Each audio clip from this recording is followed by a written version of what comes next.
Selamat jumpa kembali di hari Minggu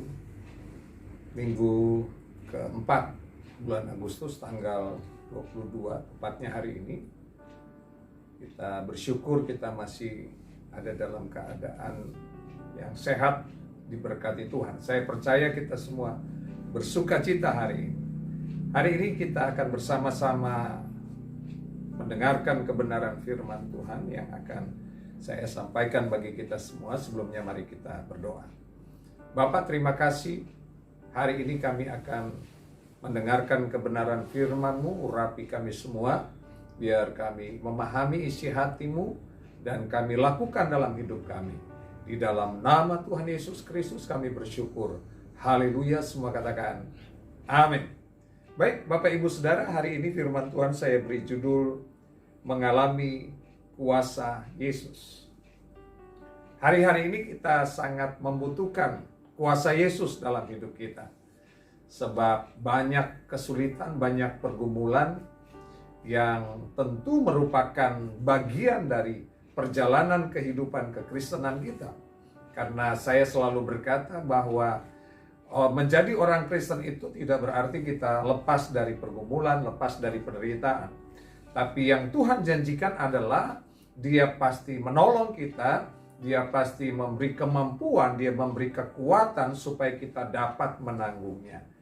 Nah, hari ini kita akan melihat bersama-sama bagaimana seorang tokoh dalam Alkitab yang bukan seorang rasul, tapi kisah ini dicatat supaya menjadi pembelajaran, menjadi teladan, menjadi contoh, motivasi bagi kita semua bagaimana supaya kehidupan orang percaya, kita semua hari ini bisa mengalami kuasa Tuhan, kuasa Yesus yang sungguh-sungguh nyata. Nah, Bapak Ibu Saudara, zaman Alkitab ada dua penyakit yang sangat dianggap sebagai penyakit yang dijauhi, atau orang tersebut yang mengalami penyakit itu akan mengalami pengucilan. Yang pertama adalah penyakit kusta. Dan yang kedua adalah pendarahan. Nah, dua penyakit ini membuat orang tersebut akan dikucilkan, diasingkan, bahkan dicap sebagai orang yang berdosa. Nah, di zaman sekarang ini ada penyakit baru yang sementara mewabah di bangsa kita, bahkan di bangsa-bangsa lain. Dan ada penyakit yang satu lagi yang juga menyebabkan orang-orang itu agak dikucilkan atau dijauhi karena memang penyakit itu dianggap menular. Yang pertama adalah kita sudah tahu bahwa itu penyakit corona, ya, COVID-19 dari virus corona. Dan yang kedua adalah domker, ya. Domker itu apa, Bapak Ibu Saudara? Dompet kering. Nah, biasanya penyakit yang satu ini juga akan dijauhi oleh orang-orang, ya. Ada pepatah orang dunia yang berkata, kalau ada uang abang disayang, nggak ada uang abang ditendang. Tapi ini tidak berlaku bagi anak-anak Tuhan. Yang setuju katakan amin. Nah, mari kita akan melihat bersama-sama di dalam Markus pasal yang kelima ada sebuah kisah yang menceritakan tentang seorang wanita atau perempuan yang mengalami pendarahan selama 12 tahun, tapi kemudian dia berjumpa dengan Yesus dan pada akhirnya dia mengalami pemulihan, mengalami kesembuhan, dia mengalami kuasa Yesus yang nyata. Dan hari ini pun kita percaya bahwa Yesus yang ditemui oleh wanita, oleh perempuan itu adalah Yesus yang sama yang hari ini kita sembah. Karena Alkitab berkata bahwa kuasanya tidak pernah berubah. Baik kemarin, hari ini, bahkan sampai selama-lamanya. Dia Yesus yang sanggup menolong. Bahkan dia Yesus yang mau menolong kita semua. Yang percaya katakan amin. Nah, Bapak Ibu Saudara, dalam Matius pasal yang kelima itu, kalau kita membaca ayat 25 hingga ayat yang ke-34, kita akan menemukan cerita itu di sana, tapi kita tidak membaca hari ini. Saya akan menyimpulkan bagi kita semua, ada 3 hal yang dilakukan oleh wanita ini sehingga dia sungguh-sungguh mengalami kuasa Yesus yang luar biasa. Yang pertama, apa yang dia lakukan adalah dia berbalik arah. Dalam ayat yang ke-26 Markus pasal yang kelima dikatakan, ia telah berulang-ulang diobati oleh berbagai tabib, sehingga telah dihabiskannya semua yang ada padanya. Namun sama sekali tidak ada faedahnya, malah sebaliknya keadaannya makin memburuk. Perempuan ini sebelum berjumpa dengan Yesus, Alkitab berkata bahwa dia sudah pergi ke berbagai tabib. Dia sudah mencari jalan keluar di mana-mana. Kalau dia mendengar ada orang pintar, ada orang hebat di satu tempat, seseorang yang terkenal, dia akan pergi ke sana. Dan dicatat sudah berbagai tabib. Artinya sudah banyak tabib yang dia kunjungi, tapi tidak ada hasil. Dia tidak menjadi sembuh, bahkan semakin memburuk. Bukan hanya dia pergi ke berbagai tabib, tapi juga kita berkata bahwa dia sudah menghabiskan seluruh hartanya. Ada pengorbanan yang dia perjuangkan, dia keluarkan supaya dia mendapatkan kesembuhan. Tapi ternyata dia salah arah. Dia pergi bukan ke alamat yang tepat. Dia pergi bukan kepada orang yang tepat. Karena dia pergi ke berbagai tabib. Bahkan dia sudah menghabiskan seluruh hartanya. Tapi kemudian ketika dia mendengar tentang Yesus, dia berbalik arah. Dan dia datang kepada Yesus. Kemudian dia mengalami kuasa Yesus yang luar biasa. Mungkin hari-hari ini kita sedang salah dalam menentukan jalan hidup kita. Kita mungkin masih mengandalkan kekuatan kita, kemampuan kita, harta kita, orang-orang yang bisa kita jumpai, yang kita bisa, yang kita tahu mungkin bisa menolong kita. Kita datang kepadanya. Tapi dengar baik, sebelum kita terlalu jauh salah melangkah, mari kita berbalik arah. Kita datang kepada Yesus karena kita semua telah mendengar tentang Yesus.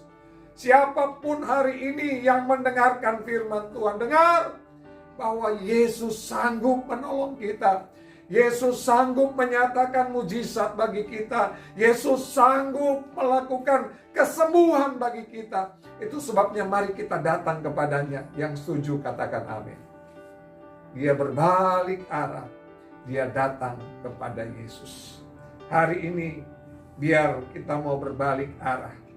Kita mau bertobat, meninggalkan andalan-andalan kita. Alkitab dengan jelas berkata dalam Yeremia pasal 17 ayat yang kelima, dikatakan terkutuklah orang yang mengandalkan manusia.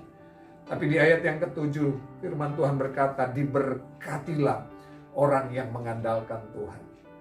Biar andalan kita hanya Tuhan saja. Katakan amin. Nah Bapak Ibu Saudara, sifat manusia seringkali kalau masih ada yang diandalkan, masih ada yang dibanggakan, dia belum mencari Tuhan. Tapi ketika semuanya sudah berakhir di jalan buntu, mentok, tidak ada lagi jalan keluar, baru dia mencari Tuhan. Tapi hari ini sebelum kita salah dalam menentukan arah, kita harus sungguh-sungguh menjadikan firman Tuhan sebagai guidance kita. Firman Tuhan sebagai mapping, sebagai penentu arah kita. Supaya kita ada di jalan yang tepat dan kita berjumpa dengan Tuhan. Jalan Tuhan itu bukan jalan yang berliku-liku, bukan jalan yang berbelok-belok. Sebetulnya jalan Tuhan itu adalah jalan yang lurus. Karena firman Tuhan itu lurus, murni. Tapi kita yang berbelok-belok, kita yang tidak mau taat, kita yang menyimpang ke kiri dan ke kanan, sehingga pada akhirnya kita berputar-putar dan kemudian salah arah. Tapi hari ini pegang firman Tuhan. Jadikan firman Tuhan sebagai penunjuk arah yang tepat untuk kita ada di jalan yang benar, supaya kita sungguh-sungguh mengalami kuasa Yesus dalam hidup kita. Yang percaya katakan amin. Yang kedua Bapak Ibu Saudara, apa yang dilakukan oleh wanita ini? Di ayat yang ke-27 dikatakan Markus pasal 5, dia sudah mendengar berita-berita tentang Yesus Maka di tengah-tengah orang banyak itu, ia mendekati Yesus dari belakang dan menjamak jubahnya. Yang kedua, dia keluar dari penjara. Apa yang saya maksud dengan penjara? Karena di awal saya katakan bahwa seorang yang sakit pendarahan adalah orang yang dikucilkan. Bagi orang yang sehat, dinajiskan atau diharamkan untuk mendekati orang yang sedang pendarahan. Dianggap orang yang pendarahan itu sebagai orang yang najis. Nah, untuk dia bisa keluar dari rumah, dia melangkahkan kaki dari rumahnya saja, itu adalah sebuah perjuangan yang luar biasa. Ada penjara yang mengungkung dia, yang mengikat dia, sehingga dia tidak bisa keluar.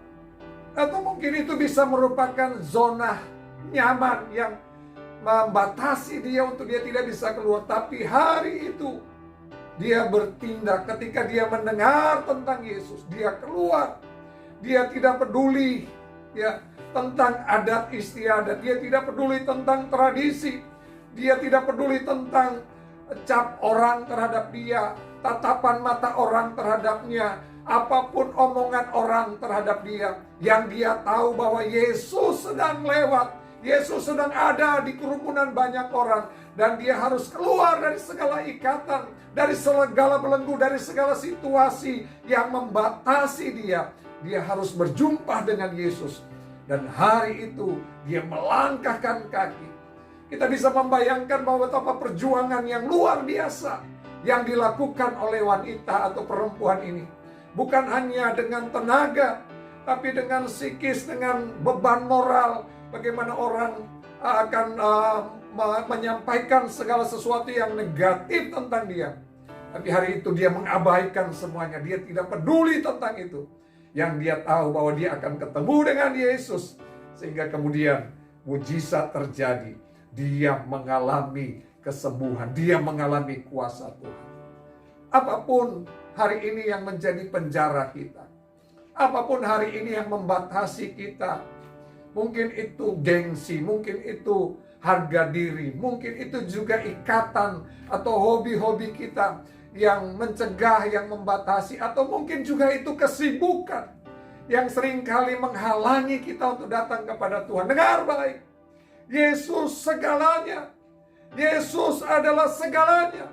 Kita harus ketemu dengan Yesus supaya kita mengalami kuasa Tuhan yang tanpa batas itu terjadi dalam hidup kita. Sebab semua kita punya pergumulan.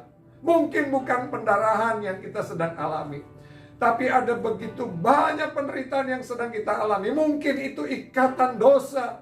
Kita perlu dilepaskan oleh Tuhan. Itu sebabnya kita harus ketemu dengan Tuhan. Tanggalkan semuanya itu. Ibrani berkata, jangan ada dosa dan beban yang begitu merintangi kita. Tapi mari kita mau berlari dan berlari, berfokus kepada Tuhan. Supaya kita ketemu dengan Yesus. Dan pada waktu kita ketemu dengan Yesus, kita pasti disembuhkan oleh Tuhan. Yang percaya katakan amin. Yang ketiga, Bapak Ibu Saudara, bagaimana perempuan ini mengalami kuasa Yesus yang nyata itu? Dia punya hati yang tulus. Ayat yang ke-33 dalam Markus pasal 5 dikatakan, perempuan itu yang menjadi takut dan gemetar ketika mengetahui apa yang telah terjadi atas dirinya, tampil dan tersungkur di depan Yesus dan dengan tulus memberitahukan segala sesuatu kepadanya. Ketulusan adalah sebuah sikap hati yang memiliki motivasi yang benar untuk berjumpa dengan Tuhan. Belajar dari perempuan ini biar kehidupan kita, saya dan saudara punya hati yang tulus. Sehingga motivasi kita datang kepada Tuhan bukan supaya, tapi karena Tuhan sudah menolong. Karena Tuhan sudah memberkati, bahkan karena Tuhan sudah menyelamatkan kita. Yang percaya katakan amin. Jadi tidak lagi didorong dengan sebuah kebutuhan atau permintaan. Saya dikasih apa kalau saya datang kepada Yesus? Saya dapat apa kalau saya ketemu dengan Yesus? Tapi motivasi atau hati yang tulus itu akan membuat motivasi kita sungguh-sungguh karena kita mencintai pribadi Tuhan. Dan luar biasa ketika dia membuat sebuah pernyataan pengakuan, dia tersungkur menyembah kepada Tuhan. Dan dia berkata dengan hati yang tulus, dia menyampaikan, memberitahukan segala sesuatu kepada Tuhan. Dan yang terjadi yang luar biasa, Tuhan berkata di ayat yang ke-34, maka katanya, kata Yesus kepada perempuan itu, hai anakku, imanmu telah menyelamatkan engkau. Pergilah dengan selamat dan sembuhlah dari penyakitmu.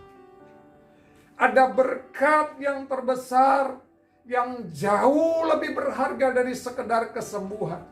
Ada berkat yang terbesar yang jauh lebih hebat dari segala reputasi, dari segala jabatan, dari segala promosi apapun, yaitu keselamatan yang Tuhan anugerahkan kepada perempuan ini. Biar ini merupakan tujuan utama dari kehidupan orang percaya mengikut Tuhan. Bukan karena harta, bukan karena jabatan, bukan karena kedudukan atau hal-hal lain yang kita rindukan memenuhi kebutuhan kita. Tapi hal yang paling utama yang kita rindukan adalah keselamatan terjadi dalam hidup kita. Itu adalah bonus, itu adalah anugerah, itu adalah hadiah terindah yang Tuhan sediakan, jauh melampaui dari sekedar kuasa yang kita rindukan, yaitu keselamatan kekal yang Tuhan berikan kepada kita semua. Hari ini saya berdoa supaya setiap kita yang mendengarkan firman Tuhan ini, mari kita sungguh-sungguh merindukan Yesus dalam hidup kita. Karena pada waktu kita ketemu dengan Yesus, pada waktu kita mengalami Yesus dalam hidup kita, kita mengalami kesembuhan, kita mengalami pemulihan, kita mengalami jamahan Tuhan, kita mengalami kelepasan, dan segala berkat yang Tuhan sediakan. Dan yang terutama, keselamatan terjadi dalam hidup kita. Yang percaya katakan amin. Biar Tuhan memberkati kita semua pada hari ini. Amin. Mari kita berdoa. Bapa, terima kasih untuk kebenaran firman-Mu yang kami dengar pada hari ini. Biar kami rindu mengalami kuasa Tuhan yang nyata, yang tanpa batas. Kami harus datang kepada Tuhan. Kami berbalik arah. Kami bertobat dari segala perbuatan-perbuatan yang jahat. Kami mau datang sujud kepada Tuhan. Kami mau keluar dari zona nyaman kami. Kami mau keluar dari segala ikatan-ikatan belenggu kami. Kami mau datang kepada Yesus. Dan kami mau datang dengan hati yang tulus karena kami mencintai pribadi-Mu. Maka pada waktu kami datang kepadamu, ada mujizat, ada kesembuhan, ada kuasa yang kami alami. Bahkan lebih daripada itu, keselamatan terjadi dalam hidup kami. Hari ini kami membuka hati, menerima Engkau sebagai Tuhan dan Juru Selamat. Masuklah dalam hati kami, memerintah sebagai Tuhan dan Raja, supaya hidup kami sungguh-sungguh diselamatkan oleh Tuhan. Di dalam nama Yesus kami bersyukur. Haleluya. Anugerah dari Bapa di surga, cinta kasih dari Tuhan kita Yesus Kristus, kekuatan penghiburan, pengurapan dari Roh Kudus menyertai kita mulai hari ini sampai selama-lamanya. Terimalah segala berkat ini di dalam nama Tuhan Yesus Kristus. Semua yang percaya diberkati Tuhan katakan bersama, amin. Selamat hari Minggu, Tuhan Yesus memberkati. Hawe, antusias. Yes, yes, yes. Haleluya.